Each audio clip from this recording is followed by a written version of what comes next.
I'm back to create another tutorial. This one will show you how to take the UV maps and the shadow maps and all that stuff and create a texture, in this case for a fitted hat, not fitted mesh, fitted as in no snapback. And it basically teach you the simple steps that are taken to create for that purpose. Now we're gonna open. The reason why I'm not doing any more system close videos is because I've moved on from creating those and moved on to doing mesh. So I've already got a modified GIMP file of the thing, but most of them come in PSD form. So we're going to go to the modified one.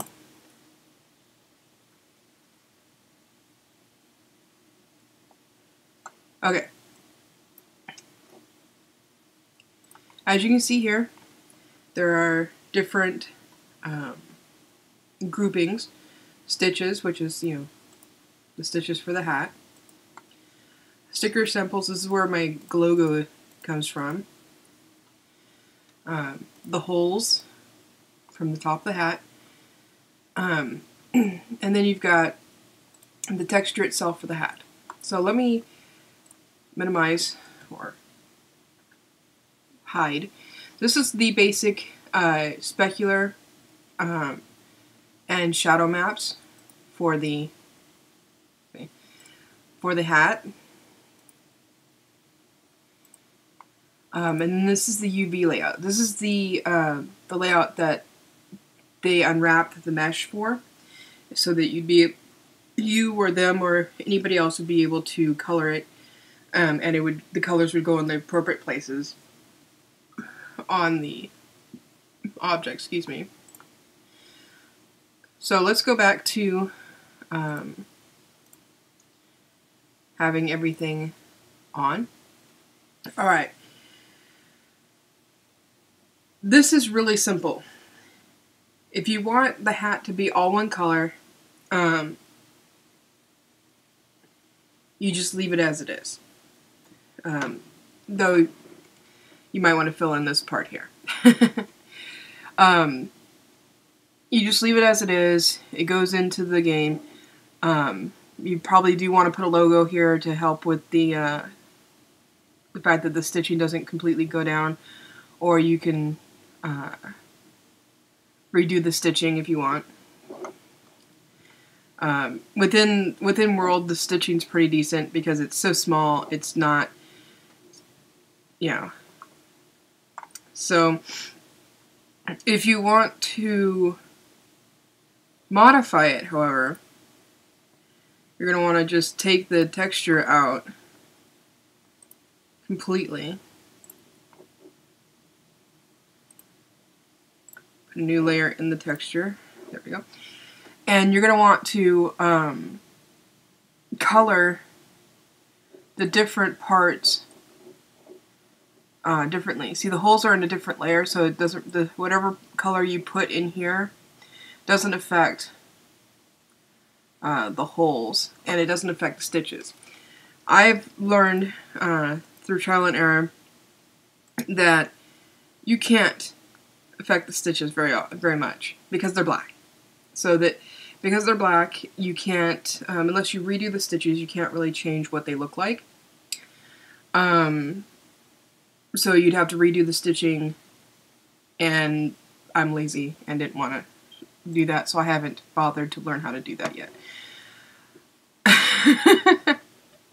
Alright, now let's see here. Let's choose a color. As always, you start off with a color.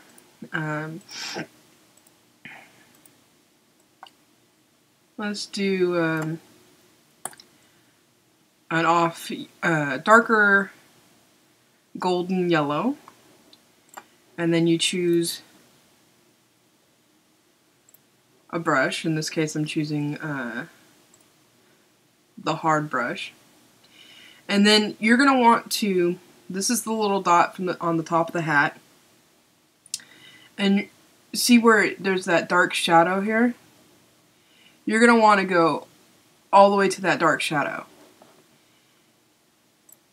So to make it a little bit easier on your eyes, take the shadow map off, and then just color basically to what now is a gray circle. Don't worry about going over the edges of the hat bills just yet. This is the bottom, this is the top. Because you can go back with an eraser and nudge it back and then go over it with the colors that you want the bill. Because I'm going to do the bill in one color all the way around, or a slightly lighter color here than here in this tutorial. I'm basically going to be making a badger hat. When I say badger, I mean a book series and movie series that's copyrighted and I can't say the actual name of. So if you know what a badger represents, then you and it's yellow and black, then you know what I'm talking about. So we're just going to carefully go around the outside first. You don't have to be super careful as long as you don't overlap some of the stuff. And even if you do a little bit, like I said with the nubs for the bills, you can go back with an eraser and slightly nudge it back so that it doesn't overlap it. Because just with the overlay in my last tutorial, the shadow map and the UV map erase excesses out of existence. So yeah, we're going to go in here and we're going to nudge that back a little bit. Because I'm going to make that a different color as well. So, nudging.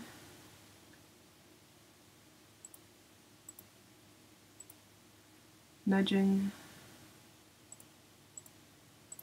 We're going to go back and fill in some of it a little bit with the yellow. Because you've noticed when I nudged back, it took away some of it. So we're going to zoom in by using the magnifying here. And when I say zoom in, I mean really zoom in.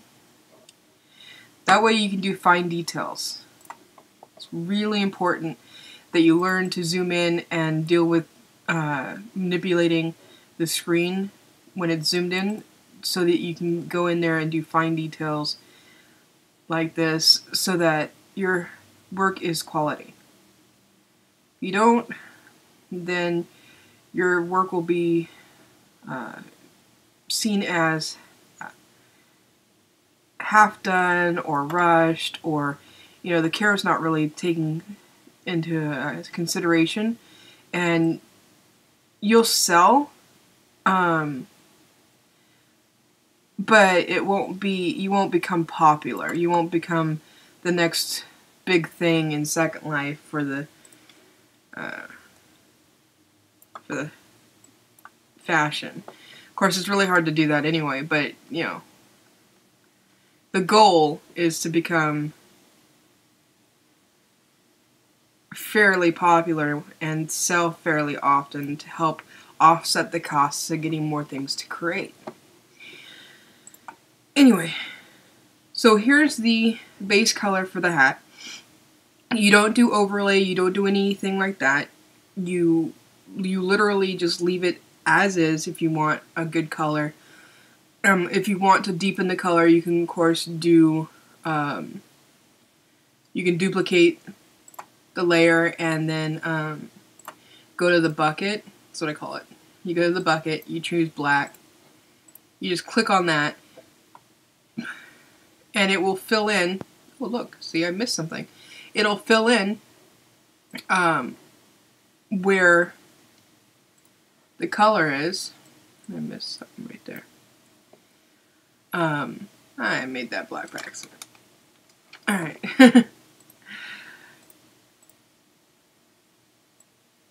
Undo is my friend.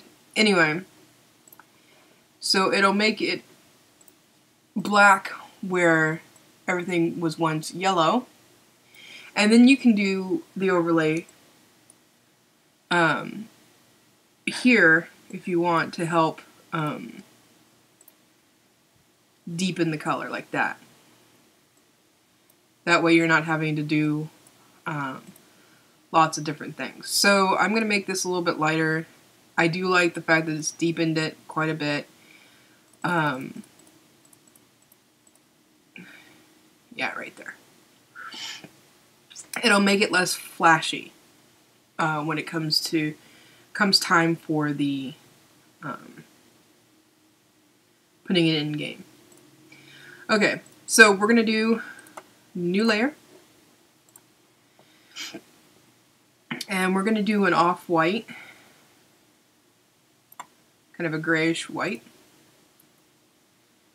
Make it a little bit bigger, and we just go over the hat thing here.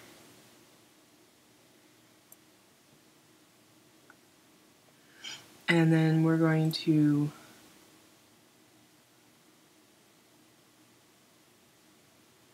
see, I want to experiment a little bit this time while we're here together. So I'm actually going to make that charcoal,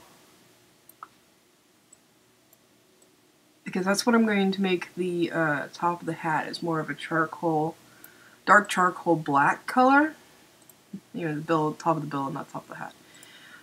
So we're going to do that. And then we're going to do a new layer.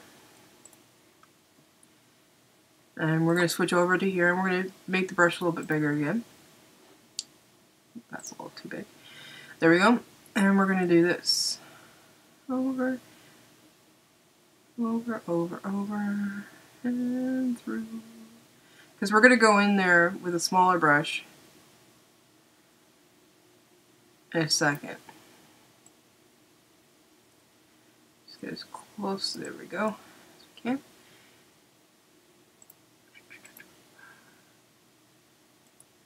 Okay, now we're going to zoom in.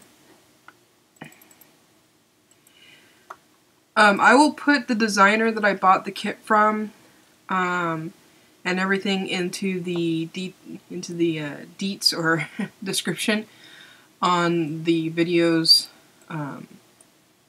page. So if you're interested in getting the same hat, go ahead and go to them and purchase it, because it's worth it. The mesh is really good, and it's really good. The only complaint I have about any of the mesh kits that I've been buying lately is that the interior of and you see this in pro video games, so it's a flaw with creators, within content creators in general. They have a habit that when they're rushing, or when they just want it to look nice on the outside, they don't do the interior of the object in question. So like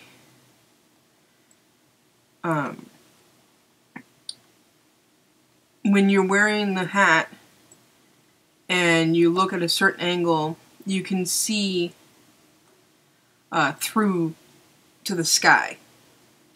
And like I said, this is stuff that I've seen in pro video games. So like, say, for a really good example, Dragon Age Inquisition. I've been playing that in my personal life, and the creators of that game,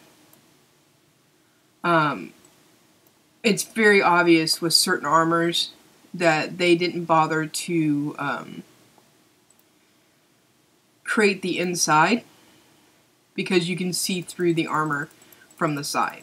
Like the pauldrons, you know, the shoulder pieces, you can see through on certain armors, the pauldrons into the sky. So it's obvious that they didn't bother to create the mesh or 3D areas within that armor.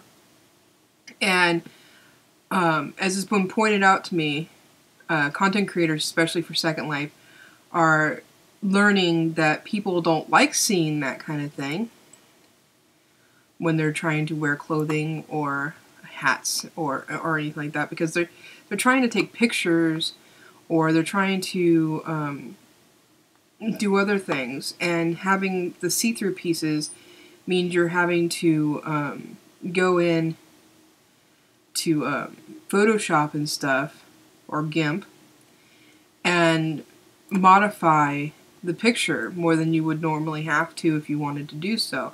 Now, anybody who doesn't do that is, you know, SOL when it comes to their pictures looking good. 3 o'clock. Because they can only take pictures at certain angles because of that issue. Okay.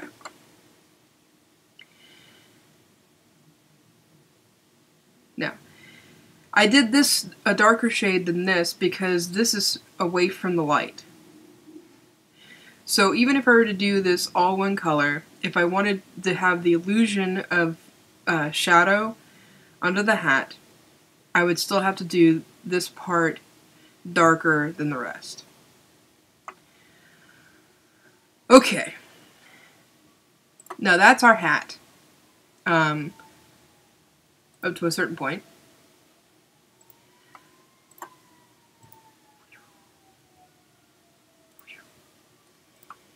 Alright, now we're going to go up to here to the holes. And we're going to do new layer. And I think I'm going to do the holes in,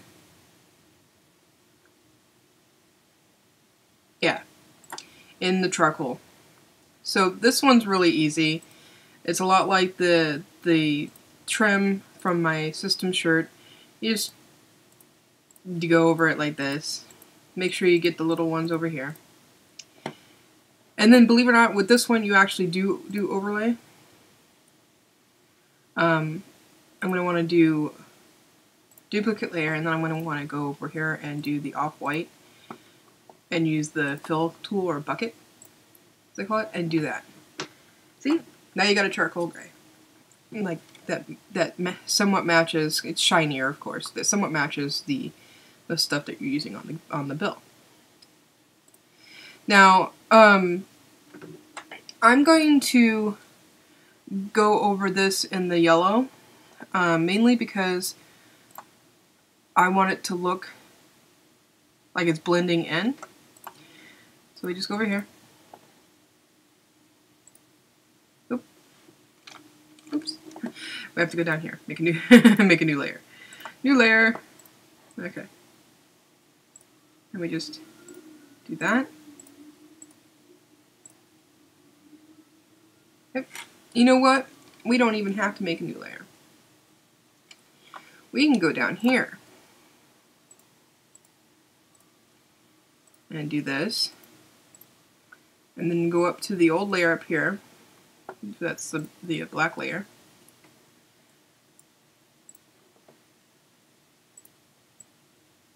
And then just do that. Completely matches the other one. There we go. Alright. Now comes the hard part. Well, relatively speaking. You've got to make a new text layer, because you want, you know, lettering, right? Nothing makes a hat like it does lettering, especially since you've got that gap there. You don't have to necessarily hide the gap, you just have to make it seem like it's going through something. So we go over here to the text tool. Now I've got different fonts already loaded in here that don't come standard with GIMP. You can use any, what do they call it, TrueFont, TTF, TFF, TrueFont font to do this. You just go like that, and you can actually make it big and then shrink it down and stuff like that. So I'm going to go in there and I'm going to go through the different fonts, decide which one I want. Now, don't get me wrong, a lot of these do come standard with GIMP, but there are a lot of ones in there that don't. Like see the Brock here? This didn't come with. The bombing didn't come with. So we are going to, I'm going to most likely use the Brock, but I want to go through and see which other ones I might want to use. Sorry for the crinkling. Moving my crackers. Anyway, see I have the Collegiate, so we're going to see what that looks like. Alright, so we're going to go in here. No, that's huge at 18. Okay, so wait a second. It didn't do 18. I do not like it when it does that. Okay, so clear. And we're going to type the word here. C. Collagen. Okay. Now we're going to go up. I don't know why it does that sometimes, where if I try to type in it without doing it this way, it freaks out on me. So we're going to make it fairly big.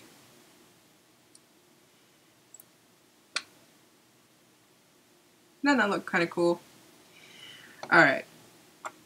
Now we're going to do two things. One,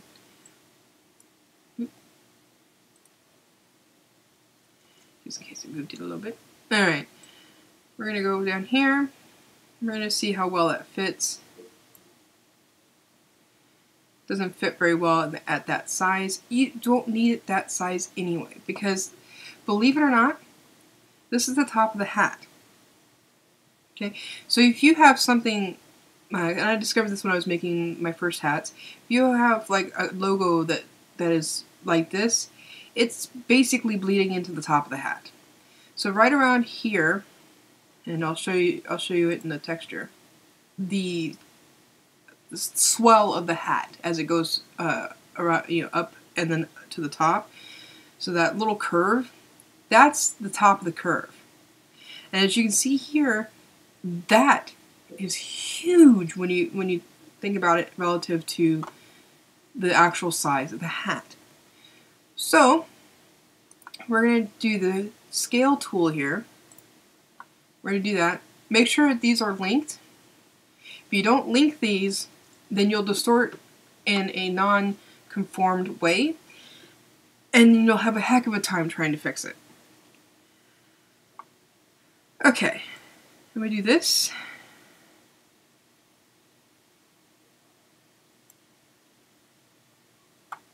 And you say scale. Okay. And then you go ahead and move this again to measure it towards that gap. Now see how it fits where it's supposed to? Okay. Now we're going to bring the color back.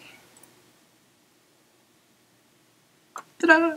Now, I don't want this hat to look super, I don't know, what do you call it?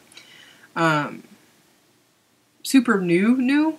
So what I'm going to do is I'm going to change the occupancy. I never pronounced that correctly. Sorry about that, y'all.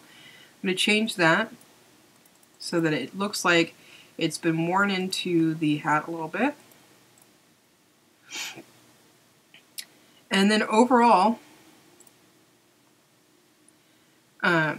I'm going to do the same to the logo that I have on the back.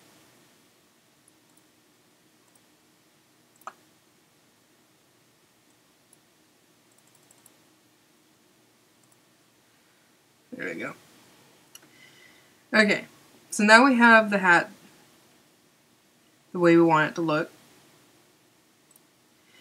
And I'm going to show you what I mean about the stitches. Okay, so new layer. And let's try to make the stitches white.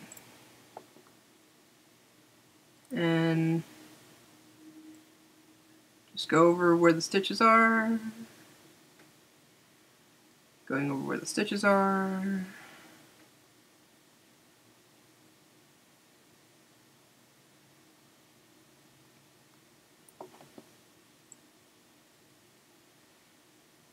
In any previous times I've tried to do this, it's never worked.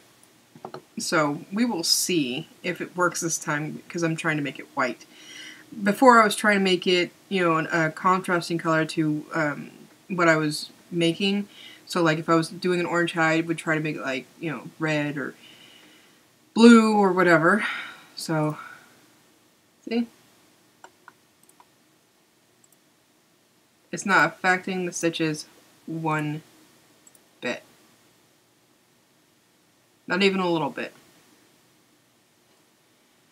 I'll zoom in over here and show you.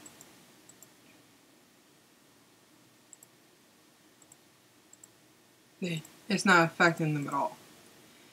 Which is why I've stopped trying to change the stitches.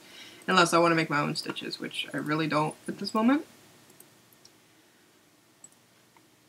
Though I could, technically, by just using the stitches that are already there as a guideline to create them. But like I said, I don't really want to. So we're going to go just like this. Now, oops. Just like before, you export as a TGA.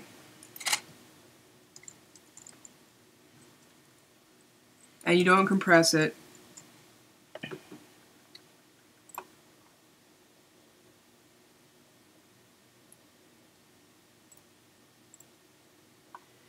Just like that. So from here, I would go and show you guys. Okay, so like if you want to experiment with different meshes that you find and see how much it would cost to upload them and how well that they would turn out in Second Life, or if you wanted to experiment with different texture styles to make sure that they fit what the look you're going for in World, you download the Second Life, the actual official Second Life viewer, because I normally use Firestorm, and you go to their beta. Let's close this. You go to their beta server. So give it a second to close. That's why there's a spinning beach ball.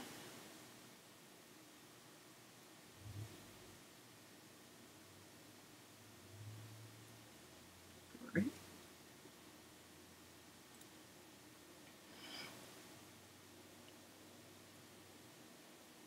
Okay. So you go to your Second Life viewer, and it just crashed. So, go Second Life. No, I really, really love Second Life. So, I'm just being weird. Hopefully it'll go this time. But you go to Second Life, and you go to their beta server. It's ADITI, I think, something like that. And on that beta server, you don't get to play Second Life conventionally like you would in the main servers. And the reason for this is it's a beta server. It's their testing. They basically opened their testing servers to people so they can go in and test their own stuff. Scripts, textures, designs. And they did this so that the creators, because all of the content within Second Life is is oh, it's updating, is player created content. And you know, the majority of the stuff is player created content. So they opened it up so that people could experiment with the content that they're creating, so it doesn't conflict with Second Life and cause lots of issues. And they give you basically Monopoly money to go in, and this is because they don't want you spending, like I just said, they don't want you spending your own money experimenting with the different aspects of the game in the beta server, because the beta server or test grid is unstable. So they give you, like, I think 5,000, 10,000 Linden. Yeah, see, all users may have a starting amount of 5,000. So you go in there, and in fact, we'll go in there right now, if it'll let me, and I'll show you. I may or may not have a copy of the hat in the inventory in the beta server or testing grid, because sometimes the stuff that I buy in the main grid doesn't show up.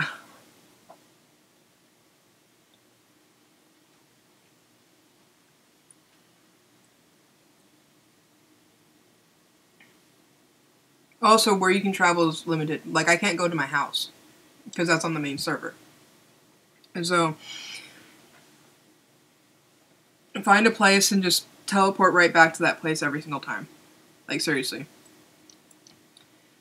This is where I always appear. Okay. Yeah, see, the hat's not here. But I'll show you. You can upload different things to experiment with. And in fact, I think I still have, yeah, there it is. I was experimenting to see what the iPod Shuffle here, sun midday, would look like if I were to upload it into Second Life.